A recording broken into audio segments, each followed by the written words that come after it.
Welcome back to the Crypto World channel, everyone. My name is Josh, and right now, Bitcoin is still holding the line here and on this importance chart. And since yesterday, the Bitcoin market has plunged further into extreme fear. All of that and more in this video. And just before we jump into it, make sure to leave a like down below. And if you're new to the channel, you might as well subscribe with notifications turned on for more updates just like this every single day. But with all of that out of the way, let's get straight to what this video is about. It's right here on the Bitcoin US dollar chart on the daily time frame. And I'm actually using the linear scale for this chart. Normally, I'll use the logarithmic scale, which is this chart right here, but the linear chart works better if you're looking at this descending line of previous resistance, which is now acting as new support. And by the way, that line is currently coming in at around 46,000 US dollars per Bitcoin. So for as long as Bitcoin is seeing a bounce here, which at the time of filming this video, we are receiving just a small bounce from this level so far, then obviously that is good to see for the bulls out there, because that means that this pattern could technically still play out. And for any of the new viewers on the channel, a bump and run reversal pattern is a three-stage reversal pattern. We've got the lead-in phase, and then the bump phase, and the run back to the upside, if of course we confirm the breakout, seeing a successful bounce from this level. And the technical price target for a bump and run reversal pattern is the beginning of the lead-in phase, which in this case is towards the all-time high, sitting at approximately 69,000.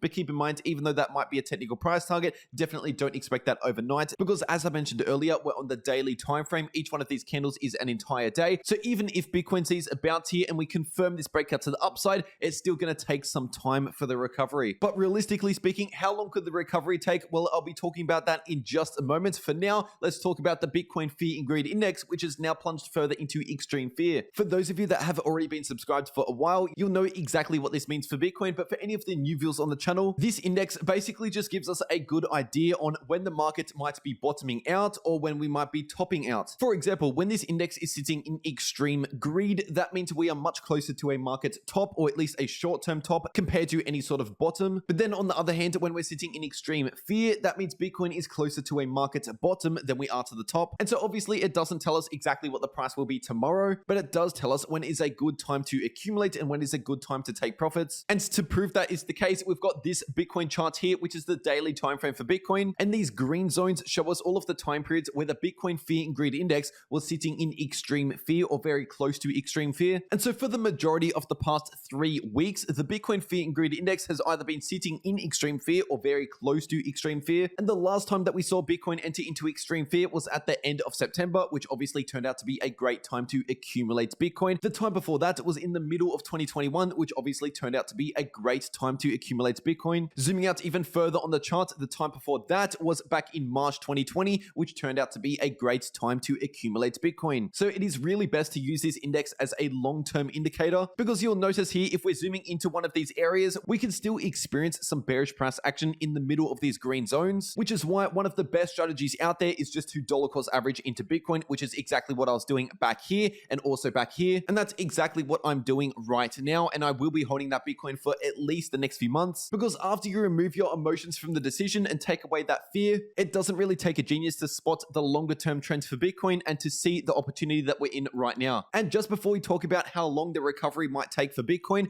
let's take a look at this chart right here, which is the Bitcoin to US dollar chart on the weekly time frame with the 55-week simple moving average. This is something that we've been looking at over the past few weeks, because this moving average provided the bottom during the middle of this year. And if you're looking at the recent price action over the past couple of weeks, we have been finding perfect support along this moving average, which is currently coming in at around 46,000 US dollars. But remember, if Bitcoin is to break below this moving average, we need to see a weekly candle close below this moving average, considering it is a weekly moving average. So at least as of right now, at the time of filming this video, we have not seen that just yet. We are still holding the line, which is good to see for the bulls. And even if you're going back further and looking before 2021, this moving average was still important for Bitcoin all the way back here. First of all, towards the end of 2019, leading into the beginning of 2020, Bitcoin found perfect support along that exact moving average, which at that stage was bullish while we were holding above that moving average. But the moment we saw a weekly candle close below the moving average, obviously that was a very bearish signal leading into March 2020, which was a very significant crash for Bitcoin. But the moment we broke back above this moving average, around 1 to 2 months later, we flipped it into support with a successful bounce here, which was a very bullish signal. And then once again, seeing the successful bounce during July this year, that was also a bullish signal for Bitcoin looking over the next couple months. So as I said earlier, if Bitcoin can keep its weekly candle closes above this moving average, coming in at around 46K, then technically speaking, that is still bullish for Bitcoin for the longer term, talking about the next few months. Now, if Bitcoin can hold this these lines of support, a more realistic recovery back to the upside could look something like this. If you watched yesterday's Bitcoin update video, you would already know about this chart, but for any of the new viewers out there, this is the Bitcoin to US dollar chart on the 12-hour time frame, and this chart displays Wyckoff accumulation, which is exactly what we saw in the middle of this year. And by the way, that's where I've gotten these grayed out candles. That's basically just copied the price action from the middle of this year, which was that price action during late May and entering into June and July. But basically what I was talking about in yesterday's Bitcoin update video is how similar this price action is so far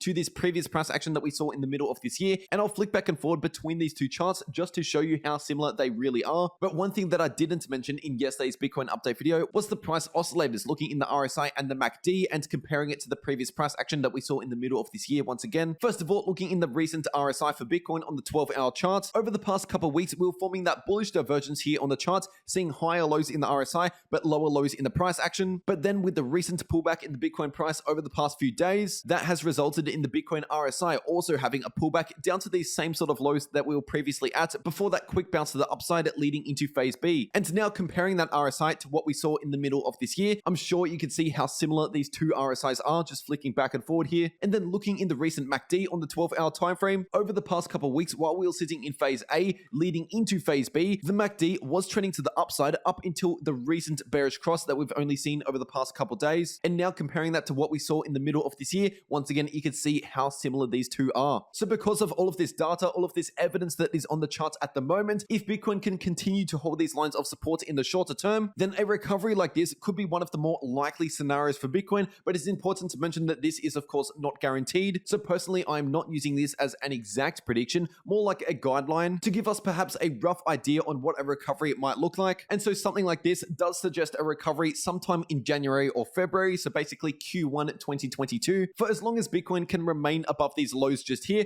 Obviously, if we break into a new lower low, that would delay a recovery by quite a lot, which is why it's important just to remain flexible. And one of the most flexible strategies out there is simply to dollar cost average. Of course, that is not financial advice. That's just telling you what I am doing. And of course, if you're on the channel watching these videos towards the middle of this year, you would know that I said the same thing back then. Basically, I was dollar cost averaging into Bitcoin at that stage because out of all of the possible outcomes, the outcome that had the highest probability of playing out was simply more bullish price action over the next few months, not necessarily in the immediate short term, but looking at the longer term trends for Bitcoin. And right now I'm using the same strategy. I also covered some other important Bitcoin charts in yesterday's video. So if you missed that video, definitely check it out. It is still on the channel. And if you want to stay up to date in the crypto markets at all times with these extra updates throughout the day, make sure you follow me over on my Twitter, and the link to my Twitter is in the description down below and also in the pinned comment. If you got any value out of this video, please make sure to leave a like down below. And if you're new to the channel, make sure to subscribe with notifications turned on for more updates just like this every single day. And just before you click off, make sure you're checking out one of these uploads if you haven't already. And as always, I appreciate all of your support in the channel at the moment. I can't thank you guys enough. But anyway, that is it for this update. I really hope you enjoyed, and I'll see you all in the next video.